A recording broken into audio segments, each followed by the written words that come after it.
For a limited time, get your perk posters and t-shirts today at radreddering.com. You have made progress, Dr. Lehman. Yes? Yes. As you know, our success with the undead experimentation has been limited. Yes, we've achieved the same benchmarks as Max's. But as with his trials, they refuse to obey orders. That's right. We can't control them. We can't make them docile.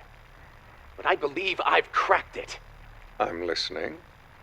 Okay, last month, our man inside the Ascension group sent us copies of Dr. Richtofen's diary. Now, I've been poring over it, following his research, and...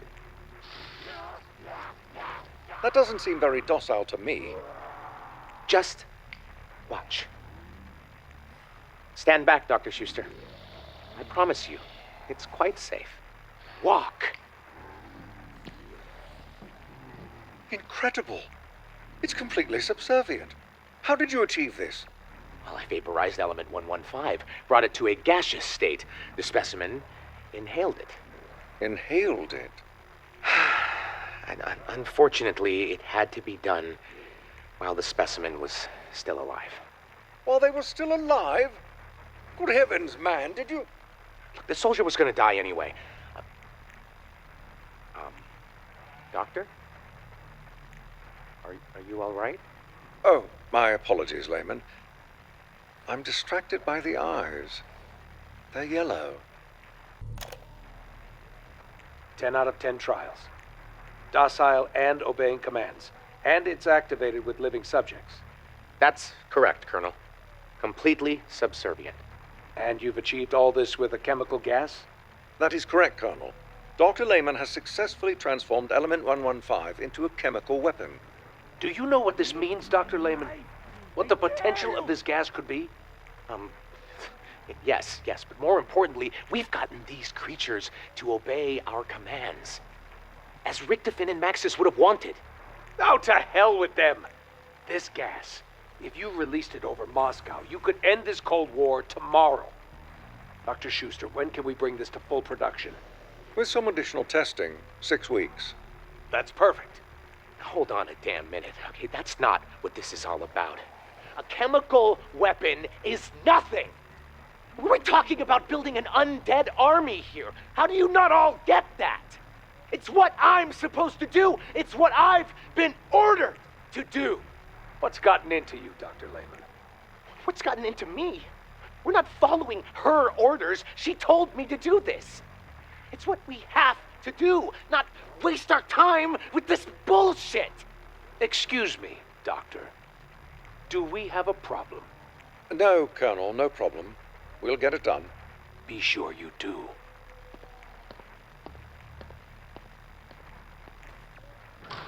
What the devil has gotten into you? I'm sorry. I'm not sure what happened. Okay, it's that damned diary. Ever since I started reading it, I'm hearing things like a voice in my head. Pull yourself together. This is a major breakthrough.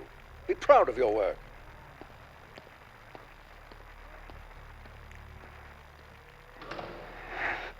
Don't worry. I still hear you. They are fools. It will be done.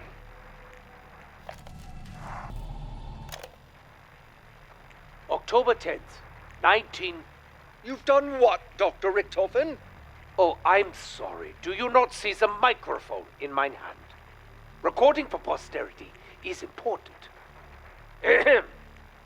October 10th, 1945. You've made a deal with the Americans? And the Russians. You can't forget them. But our work, this war... The war is over, Dr. Schuster.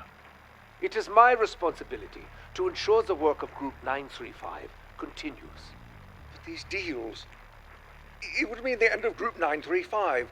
The Americans and the Russians would tear us apart. Everything we stood for. Everything this organization stood for died the day Dr. Maxis made that infernal deal with the Reichstag. You and I both know this to be true. Listen to me and understand. Our technological developments with 115 are the envy of the entire world. These agreements guarantee our work will continue in America and Russia, and that they will continue with our scientists at the helm.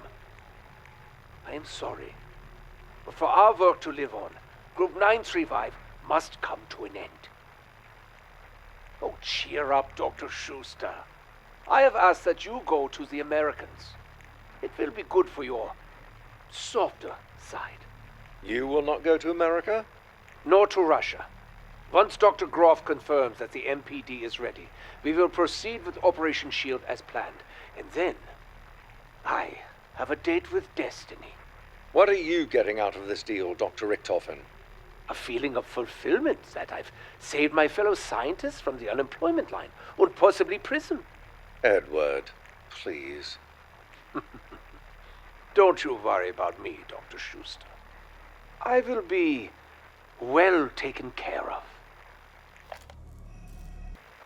Log entry 97, August 3rd, 1963.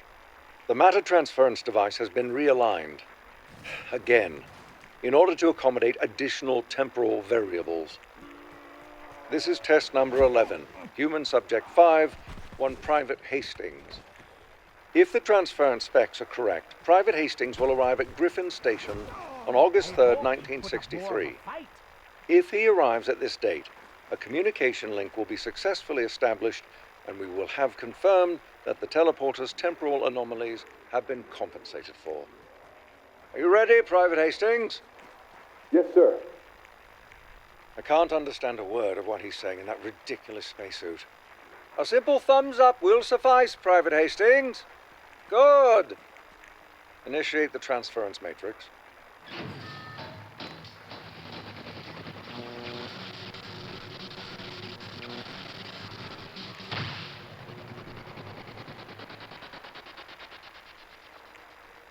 Moment of truth. Dr. Richards, did it work? Do we have a stable connection? No, sir. Nothing. We've lost him. That's the 5th man we've lost. This base is rapidly running out of privates. Oh, I suppose they're all just dancing around on the moon somewhere in the far future, having a grand old time. Wait, what's happening? Richards, what did you do? Nothing, sir. Something's coming through. Hit the alarm. Get me Pernell. We need soldiers here immediately.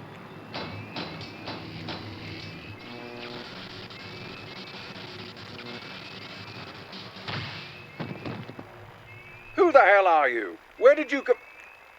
Wait. No, it's not possible. Major George Sawyer, personal log, January 20th, 1946. After speaking with Major Staver this morning, I can confirm Operation Stapler has been a resounding success. While our officers met with the Soviet representatives to negotiate the fair split of Group 935's research, our operatives quietly extracted 40 of its scientists and their families. In the coming days, they're to be officially hired as War Department special employees. To our knowledge, the Soviets have yet to realize what we've done. Since the discovery of the depository near Groom Lake in 37, our progress has been minimal. Our hope is that these scientists will provide us the edge we desperately need for our Element 115 research program. All of this would not have been possible without the help of one Dr. Edward Richtofen. When he reached out to us last August, he promised unfettered access to Group 935's research in exchange for providing safe harbor for its scientists. While we may not have secured all the research, we did get the scientists, the Brain Trust. If we do ever locate Dr. Richtofen, I would like to shake his hand and thank him personally for the great service he has provided to the United States of America. This is Dr. Schuster. Personal log, June 27th, 1947. With the help of Major Sawyer and Operation Stapler, I began employment at the Pentagon. I'm assigned to their 115 division, which focuses on R&D of the element. While I am grateful for this opportunity, I have my reservations. Element 115 is a resource with potentially infinite applications. Yet the only thing these scientists and the Pentagon seem concerned with are our undead experiments. I made it clear to them that my own work with Group 935 was primarily focused on its teleportation technologies. If they wanted my help with that, I would gladly oblige. But the idea of resuming undead experimentation horrified me.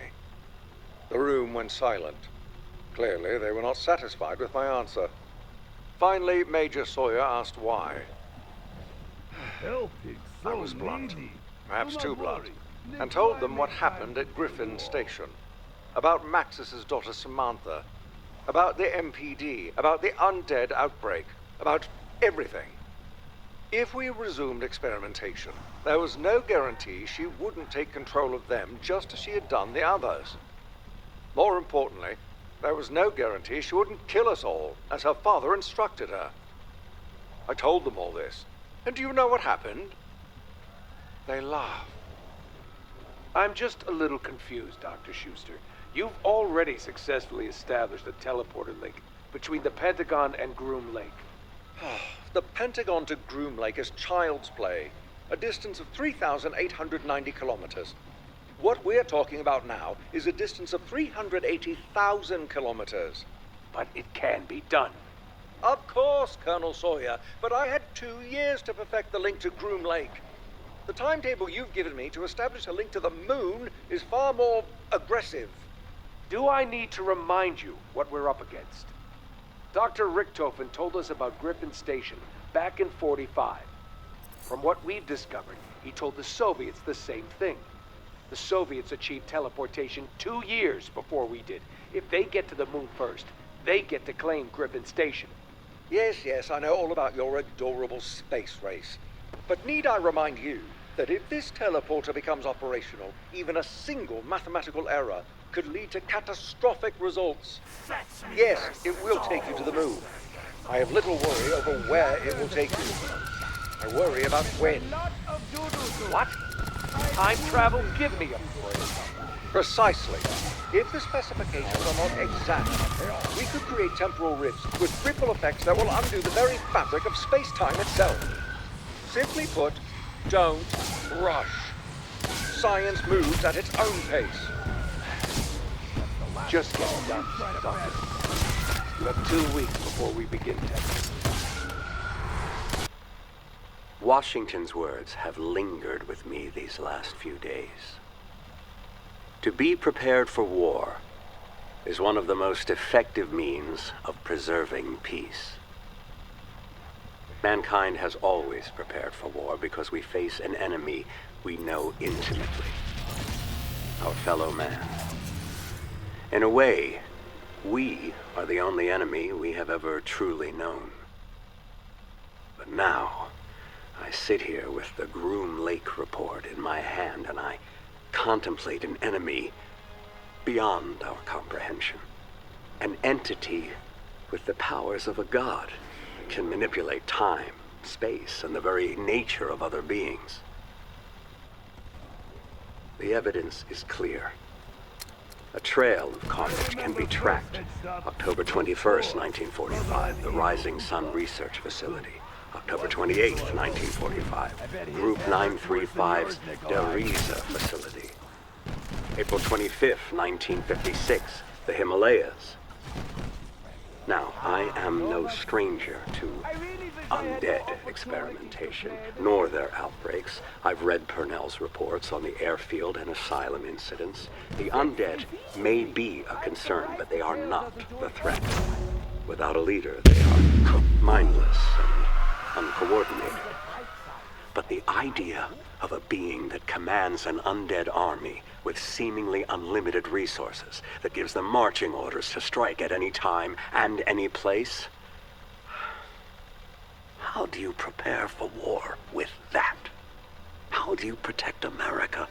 How do you protect the planet? One of the scientists we acquired from Group 935, Dr. Schuster, I believe is his name, claims to be familiar with the entity. He says her name is Samantha. This Samantha may be the greatest threat our nation has ever faced. Certainly more than that from the Soviet Union or Cuba. For they are just men. My weapon's honor has been restored.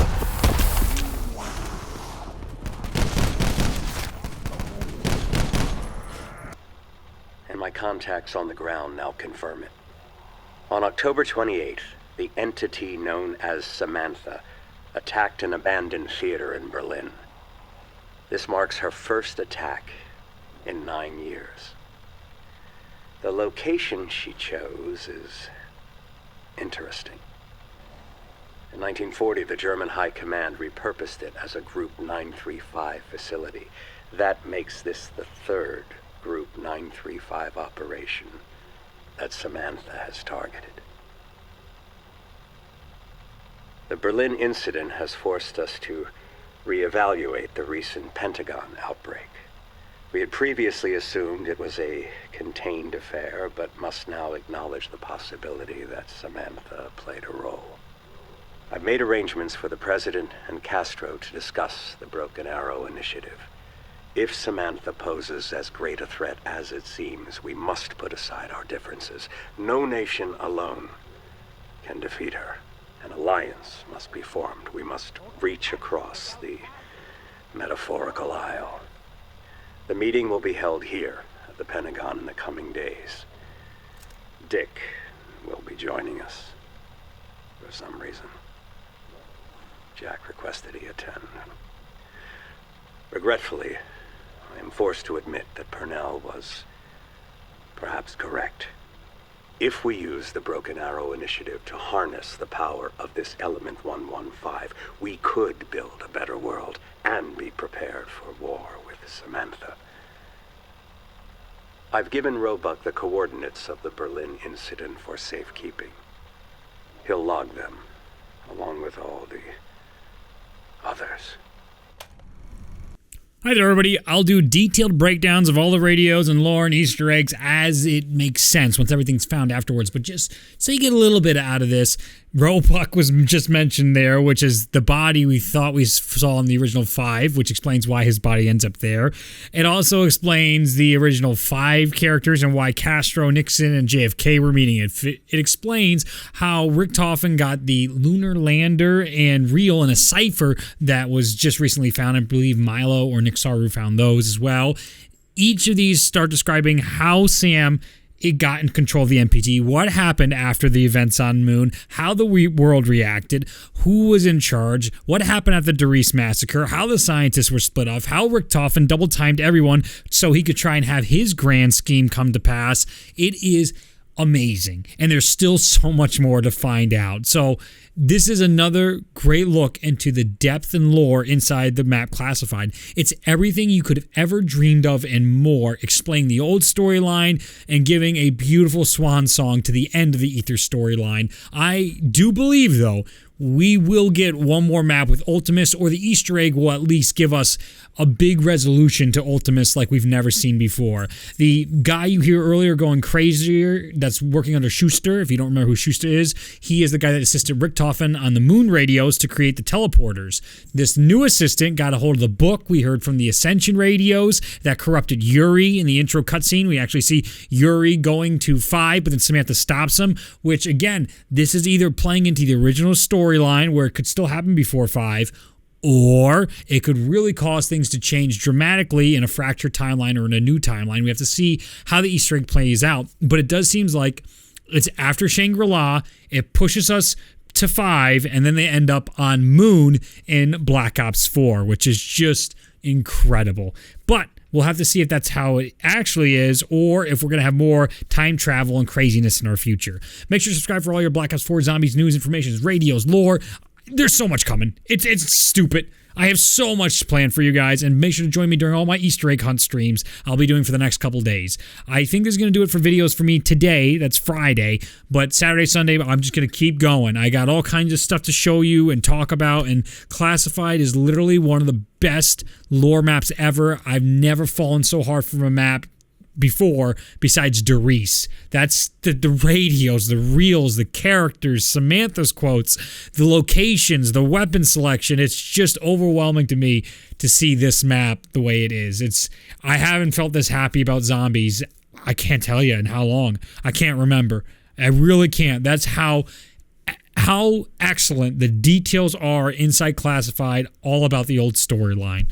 Anyway, I'll talk to you in the next one, and I hope you have an absolutely fantastic day. Bye-bye now. Make sure to subscribe for all your Black Ops 4 news, coverage, and zombie storylines. I'll have more streams and theories and explanation videos coming your way, so stay tuned and have an absolutely wonderful day. Bye now.